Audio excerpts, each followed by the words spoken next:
Ang iyong Panginoon Kalooban sa ang iyong tinuturo na yung pinamumuhay natin doon ay basta naman natin ng Diyos.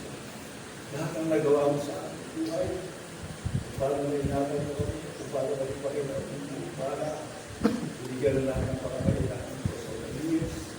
At hanggang ngayon, Panginoon, nagdala sa tubahan namin doon, malaman na ang Diyos namin nananampalataya sa isang tunay na Diyos. Punong-puno, Panginoon, ng pag-ibig, punong-puno ng pangangarap, punong-puno ng pagbabahagi, lalong-lalo na ang kanyang pagtulungan ng iyong kalakalan. Lahat, binabahagi sa iyo ng ating tao.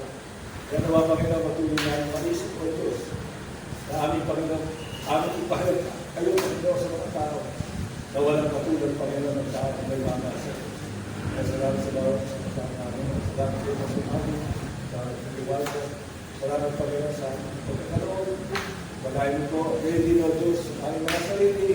Panginoon, nawa kayo mag-ingat, ready ko sa mga maraming kapag-kapag-kapag. At Panginoon, ihindahan sa aking mga pamilya, Panginoon, maayos.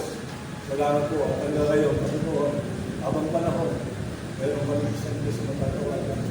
Isang Diyos na magpagtitiwala.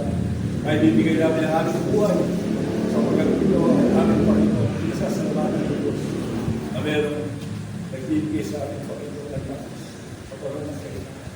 Nagbibigay lang karunod niya sa pagkawalan ng anak.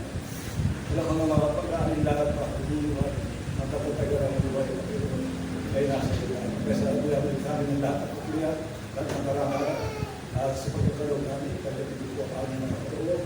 Salamat po at kayo matanggap ng bigay na mga anak mo, na ari ko kami ng kapag-ipakinabang, ang lahat ng gawain ito ng ginagawa ng mga anak. At magiging kung bayan ito, hindi namin magkaroon pa ng maraming mga nagpalataya. Pero sa pagpas ng gawain, ang gano'n ang mga hindi ko po ang ipaspas, pangalan ko ng Diyos sa mga Diyos na mga Diyos tayo lahat ay pagtuloy. Kasalamat kayo sa pagpapalala. Amen. At amen.